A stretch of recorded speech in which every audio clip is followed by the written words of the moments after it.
नमस्कार दोस्तों, स्वागत है आप सभी का नीलम डेली स्टोरी चैनल में एक नई कहानी के साथ। खाने की मेज पर बैठी कमला देवी अपनी थाली में बची थोड़ी सी दाल को रोटी के छोटे छोटे टुकड़ों के साथ खाने की कोशिश कर रही थीं। उनकी आंखों में एक खामोश इंतजार था, जैसे कोई उनके मन की बात बिना कहे समझ ले और उनकी थाली में एक और रोटी रख दे। पास में बैठा उनका छोटा बेटा जय माँ की उस चुप्पी को पढ़ चुका था। उसने अपनी थाली की तरफ देखा, फिर माँ की तरफ, लेकिन होंठ सिले रहे। घर में अजीब सा माहौल था। बड़ी बहू मीना की मौजूदगी में कोई भी बिना उसकी इजाज़त के रसोई से कुछ लेने की हिम्मत नहीं करता था। कमला देवी ने कुछ देर इंतजार किया। उनकी उंगलियां थाली के किनारे पर बेचैनी से थपथपा रही थीं। आखिरकार हिम्मत जुटाकर उन्होंने धीमी आवाज में कहा, बेटी, 2 रोटी से पेट नहीं भरा, जरा एक और रोटी दे दो। उनकी आवाज में विनम्रता थी। मीना, जो पास ही खड़ी थी, उसने तीखी नजरों से उनकी ओर देखा और बोली, माँ जी बस करिए, आपकी सेहत वैसे भी ठीक नहीं रहती। 2 रोटी आपके लिए बहुत है, जो खा लिया वही काफ़ी है। उसका लहजा कड़ा था, जैसे कोई आदेश दे रही हो। कमला देवी का दिल बैठ गया। उन्होंने उम्मीद भरी नज़रों से बड़े बेटे दुर्गेश की ओर देखा, जो मेज पर सिर झुकाए खाना खा रहा था। लेकिन दुर्गेश ने ऐसा दिखाया जैसे उसे कुछ सुनाई ही नहीं दिया। उसका चेहरा पत्थर की तरह सख्त था, जैसे घर की हर बात से अनजान हो। कमला जी ने एक गहरी सांस ली और उंगलियां थाली से हट गईं और वह धीरे से उठने को तैयार हुईं। लेकिन तभी जय की आवाज़ गूंजी, भाभी, माँ दिन भर घर का काम करती है, तब तो आपको उनकी सेहत की चिंता नहीं होती। अगर माँ भूखी रह गई तो रात को नींद नहीं आएगी। एक और रोटी दे दीजिए ना। उसकी आवाज में दृढ़ता थी, लेकिन सम्मान भी था। मीना का चेहरा गुस्से से लाल हो गया। उसने तीखी आवाज में कहा, बड़े आए माँ के भक्त, इस घर में कुछ भी मेरी नज़रों से छुपा नहीं है। तुम दोनों माँ बेटे मुफ्त की रोटियां खाते हो। दुर्गेश दिन रात मेहनत करता है, उसकी तुम्हें कोई कद्र नहीं है। तुम तो अभी तक एक ढंग की नौकरी भी नहीं ढूंढ पाए। पहले कुछ करके दिखाओ, फिर माँ की वकालत करना। जय का दिल टूट गया। उसने अपनी माँ की ओर देखा, जिनकी आंखें नम थीं। उनकी भूख देखकर उसे रहा नहीं गया।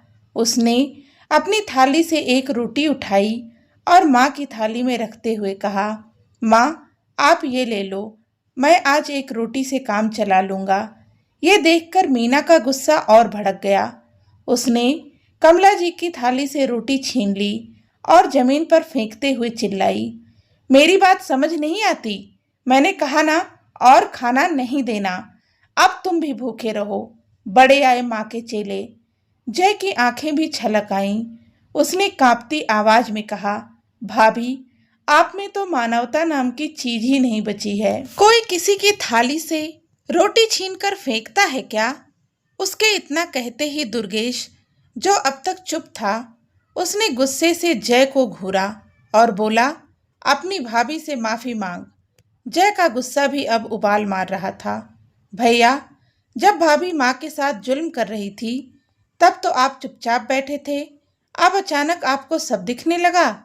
आप माँ की बेइज्जती देखकर भी चुप रहते हैं। आपसे बड़ा गुलाम और कौन हो सकता है? यह सुनते ही दुर्गेश का गुस्सा 7वें आसमान पर पहुंच गया। उसने उठकर जय के गाल पर एक जोरदार थप्पड़ जड़ दिया और बोला, बस, बहुत हो गया। अब तुम्हारे लिए यही बेहतर है कि यहाँ से निकल जाओ, वरना मुझसे बुरा कोई नहीं होगा।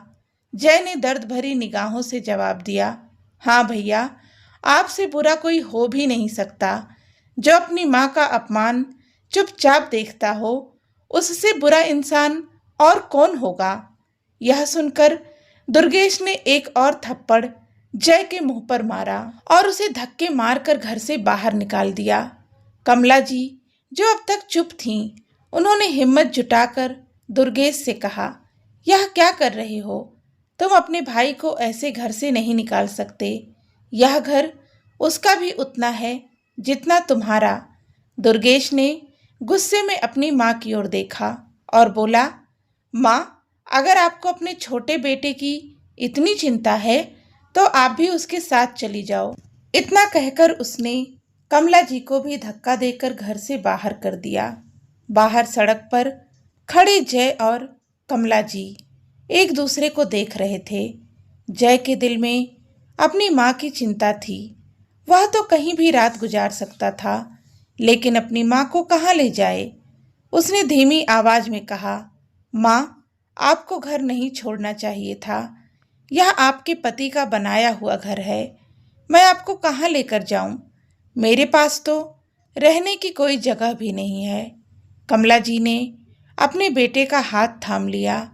उनकी आंखों में आंसू थे, लेकिन आवाज में विश्वास। बेटा, चिंता मत कर, तुम्हारी माँ तुम्हारे साथ है। भगवान कुछ न कुछ रास्ता जरूर दिखाएगा। जय के दिमाग में अचानक एक विचार आया। उसने सोचा, क्यों न अपने पुराने दोस्त विनय के पास जाए।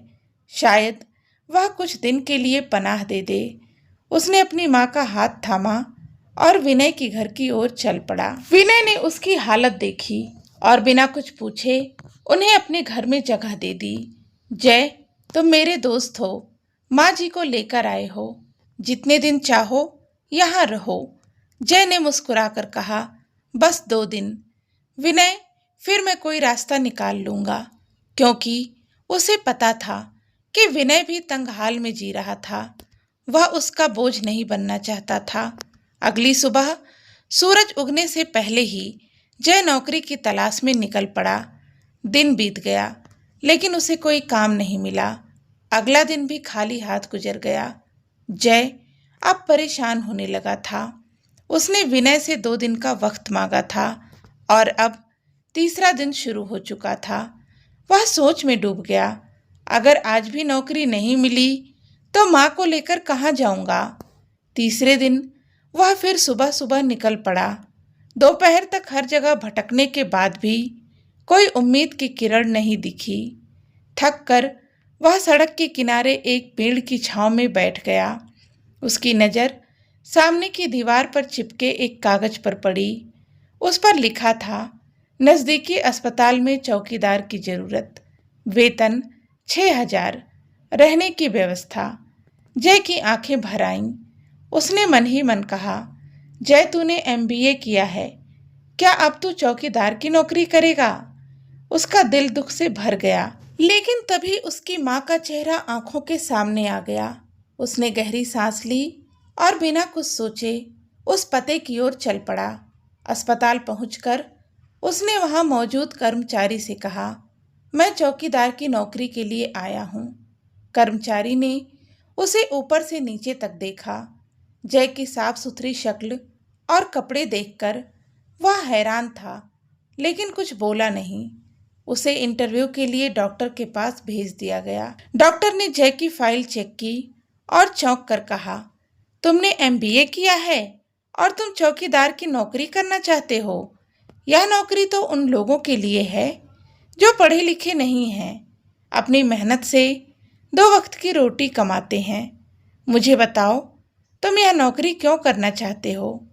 जय की आंखों में आंसू छलक आए। डॉक्टर के सवाल का जवाब देते हुए उसने कहा, सर, मैं बहुत मजबूर हूँ। कई जगह नौकरी के लिए भटका, कहीं कोई रास्ता नहीं मिला। मुझे अभी कोई भी काम चाहिए, चाहे वह चौकीदार की ही नौकरी क्यों ना हो। उसकी आवाज में बेबसी थी, लेकिन एक अनकहा संकल्प भी। डॉक्टर ने उसकी हालत को भांप लिया। उन्होंने जय को गौर से देखा और फिर कहा, ठीक है, तुम्हें नौकरी मिली। अस्पताल के पीछे कर्मचारियों के लिए एक छोटा सा कमरा है, वहां रह सकते हो। जय के चेहरे पर राहत की हल्की सी चमक आई, लेकिन मन में एक अजीब सा मिश्रण था, खुशी और उदासी का। वह अपने दोस्त विनय के घर लौटा। दरवाजे पर खड़े होकर उसने गहरी सांस ली और कहा, विनय, तुमने मेरी सबसे मुश्किल घड़ी में साथ दिया। तुमने मुझे और मेरी माँ को अपने घर में जगह दी।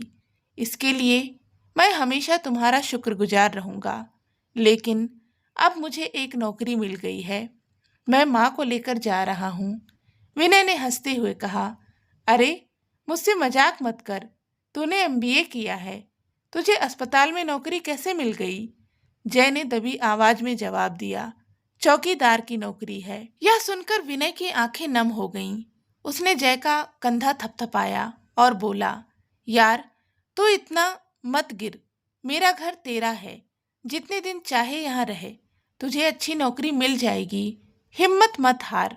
जय ने मुस्कुराकर कहा, तुमने जो किया वह मैं कभी नहीं भूलूंगा। लेकिन अब मुझे जो रास्ता मिला है उसे ठुकराना नहीं चाहता। वह अपनी माँ को लेकर अस्पताल के पीछे बने छोटे से कमरे में चला गया। माँ ने पूछा, बेटा, कैसी नौकरी मिली है? जय जानता था कि माँ को सच बताने से उनका दिल टूटेगा और उनकी सेहत खराब हो सकती है।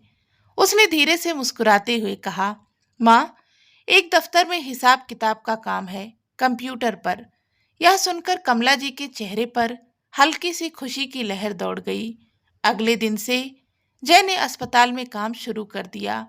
वह सुबह जल्दी उठकर साफ सफाई करता, गलियारों को चमकाता और मन ही मन सोचता, शायद यही मेरी किस्मत है। मैं बेकार में बड़े बड़े सपने देख रहा था। हर इंसान अपनी किस्मत का ही खाता है। महीना पूरा होने पर डॉक्टर ने उसे अपने कमरे में बुलाया। तुमने जो मेहनत की, कोई शिकायत नहीं आई। इसलिए मैं तुम्हें 6 की जगह 7,000 दे रहा हूँ। जय का दिल खुशी से भर गया। उसने हाथ जोड़कर कहा, डॉक्टर साहब, आपने मेरी जिंदगी संभाली।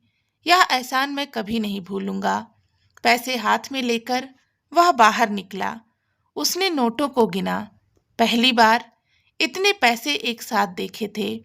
उसका मन हुआ कि सबसे पहले माँ के लिए अच्छा राशन ले। घर में खाने की तंगी थी और वह चाहता था कि माँ को अब भूखा ना रहना पड़े। लेकिन तभी एक औरत उसके सामने आकर खड़ी हो गई। उसका चेहरा आंसुओं से भीगा था। उसने हाथ जोड़कर कहा, बेटा, मेरी मदद कर दो। मेरे बेटे का एक्सीडेंट हुआ है। ऑपरेशन के लिए पैसे चाहिए और मेरे पास कुछ भी नहीं है। अगर पैसे नहीं मिले तो मेरा बेटा। उसकी आवाज टूट गई। जय का दिल पसीज गया। उसने बिना सोचे अपनी जेब से 7,000 निकाले और औरत के हाथ में रख दिए। आंटी, मैं भगवान से दुआ करूंगा कि आपका बेटा ठीक हो जाए। औरत ने आंखों में आंसू लिए उसे आशीर्वाद दिया और आगे बढ़ गई किसी और से मदद मांगने। लेकिन उस आदमी ने उसे डांटकर भगा दिया। जय का मन बेचैन हो गया। उसने सोचा, काश मेरे पास इतना पैसा होता कि मैं उसकी पूरी मदद कर पाता। तभी उसे ख्याल आया। वह दौड़ के डॉक्टर के पास गया और बोला, दया करके उस औरत के बेटे को बचा लीजिए। मेरी हर महीने की तनख्वाह काट लीजिए, लेकिन उसका इलाज शुरू कर दीजिए। डॉक्टर ने हैरानी से पूछा, वह औरत तुम्हारी क्या लगती है? कुछ नहीं सर, लेकिन मैं उसे अपने बेटे के लिए तड़पते नहीं देख सकता। डॉक्टर की आंखें नम हो गईं। उन्होंने कहा, तुम्हारे पास खुद खाने को नहीं और दूसरों की मदद कर रहे हो। जय ने जवाब दिया, सर, अगर हम किसी की मदद करेंगे तो भगवान हमारी मदद करेगा। डॉक्टर ने सिर हिलाया और तुरंत बच्चे का इलाज शुरू करने का आदेश दिया। जय ने दौड़कर उस औरत को खबर दी, आंटी, चिंता मत करो, डॉक्टर साहब इलाज शुरू कर रहे हैं। यह सुनकर औरत ने आश्चर्य से पूछा, अरे, मैंने तो पैसे जमा भी नहीं किए, फिर इलाज कैसे शुरू हो गया? जय ने कहा, मैंने डॉक्टर साहब से बात कर ली, वह तैयार हो गए। यह सुनते ही औरत जय के पैरों में गिर पड़ी। भगवान तुम्हें लंबी उम्र दे बेटा, तू एक दिन बहुत बड़ा आदमी बनेगा। जय ने हल्के से हंसकर कहा, बड़ा आदमी तो दूर, मुझे तो 2 वक्त की रोटी भी नसीब नहीं। उसने सोचा, आज तो तनख्वाह आंटी को दे दी और अगले कुछ महीने की तनख्वाह भी उससे इलाज के लिए दे दी। घर लौटकर वह खाली हाथ था। कमला जी इंतजार में बैठी थीं। बेटा क्या लाए? उन्होंने पूछा। जय ने नजरें झुकाकर कहा, माँ तनख्वाह आज नहीं मिली, कल मिल जाएगी। कमला जी ने उसकी ओर देखा और सूखी रोटी के साथ चटनी खाने लगी। जय का दिल टूट गया, लेकिन वह चुप रहा। बिना खाए बिस्तर पर जाकर लेट गया। माँ ने कहा, बेटा चिंता मत कर, भगवान सब ठीक करेगा, खाना खा ले। जय ने जवाब दिया, माँ यह झूठी तसल्ली ना दो, भगवान हमें कुछ नहीं देगा, हम यूं ही जिंदगी काट लेंगे। कमला जी ने प्यार से कहा, नहीं बेटा, भगवान के घर देर है, अंधेर नहीं। तभी दरवाजे पर किसी ने दस्तक दी। जय ने उठकर दरवाजा खोला। सामने दो अनजान लोग खड़े थे। जय ने पूछा, आप कौन हैं? मैं आपको नहीं जानता। उनमें से एक ने मुस्कुराकर कहा, तुम हमें नहीं जानते, लेकिन हम तुम्हें अच्छे से जानते हैं। इतना कहकर उसने जय के हाथ में एक लिफाफा रख दिया। यह तुम्हारे लिए सरप्राइज है, आराम से यह चिट्ठी पढ़ना। इतना कहकर वे लोग वहां से चले गए। जय अंदर लौटा, हाथ में कागज था। उसका चेहरा हैरानी और उलझन से भरा था। कमला जी ने पूछा, बेटा कौन था और यह क्या है? जय ने बेचैनी से जवाब दिया, माँ दो अनजान लोग आए थे, यह कागज देकर चले गए। कह रहे थे कि इसमें मेरे लिए सरप्राइज है। मुझे समझ नहीं आ रहा कि यह क्या माजरा है। उसने कागज खोला और पढ़ना शुरू किया। उसमें लिखा था, प्रिय जय, आज मैंने तुम्हें हॉस्पिटल में देखा। तुम वहां चौकीदार का काम कर रहे थे, मगर तुमने अपनी पहली तनख्वाह एक बेसहारा अनजान औरत को दे दी। फिर डॉक्टर से गिड़गिड़ाकर उस औरत के बेटे का इलाज करवाया। तुम्हारी नेकी ने मेरा दिल छू लिया। मैं तुम्हारे बारे में और जानना चाहा। डॉक्टर ने बताया कि तुम पढ़े लिखे हो, मगर अपने भाई के बुरे बर्ताव की वजह से घर से निकल गए, इसलिए तुम यह छोटा सा काम कर रहे हो। कल शाम को इस पते पर आना, तुम्हें एक बड़ा सरप्राइज मिलेगा। जय गहरी सोच में डूब गया। उसे डर था, कहीं यह कोई धोखा तो नहीं। आजकल तो यह आम बात है। कमला जी ने उसकी चुप्पी देखकर पूछा, बेटा क्या लिखा है? तुम इतने परेशान क्यों हो? जय ने सारी बात माँ को बता दी। कमला जी भी घबरा गईं। नहीं बेटा, तुम कहीं मत जाओ, अपनी नौकरी चुपचाप करो। फिर जय का माथा सहलाते हुए बोली, वैसे तुमने आज अपनी तनख्वाह उस औरत को दे दी है ना? जय को लगा माँ नाराज होंगी, मगर कमला जी ने प्यार से कहा, मुझे अपने बेटे पर गर्व है। तुमने आज मेरा दिल जीत लिया। मैं हमेशा सोचती थी कि शायद मेरी परवरिश में कमी रही, तभी दुर्गेश ने हमारे साथ इतना बुरा किया, लेकिन तुमने दिखा दिया कि मेरी परवरिश सही थी। यह दुर्गेश और मीना की ही गलती थी। भगवान का शुक्र है कि मेरा बेटा दूसरों की मदद करना जानता है। माँ की बातें सुनकर जय की आंखों में आंसू आ गए। फिर वह चुपचाप सो गया। अगले दिन सुबह अस्पताल गया। साफ सफाई करते वक्त उसका मन बार बार उस चिट्ठी की ओर जा रहा था। क्या पता वहां सचमुच कोई अच्छी बात हो। हर कोई तो धोखेबाज नहीं होता। आखिरकार हिम्मत जुटाकर वह शाम को उस पते पर पहुंचा। वहां एक बड़ा सा ढाबा था। जय अंदर जाने लगा तो एक आदमी ने उसे रोका। आप कौन? नाम बताइए। जी मेरा नाम जय है, सिटी हॉस्पिटल से आया हूँ। अच्छा आप ही जय हैं? सर आपका इंतजार कर रहे हैं। जय अंदर गया। एक बुजुर्ग व्यक्ति कुर्सी पर बैठे थे। उन्होंने मुस्कुरा कर कहा, जय मैं इस ढाबे का मालिक हूँ। तुम मुझे नहीं जानते, लेकिन मैं तुम्हें जानता हूँ। तुम्हारी नेकी ने मुझे प्रभावित किया। मैं चाहता हूँ कि यह ढाबा अब तुम्हारे नाम हो। जय हक्का बक्का रह गया। सर यह क्या मजाक है? ढाबे के मालिक ने गंभीरता से कहा, यह कोई मजाक नहीं।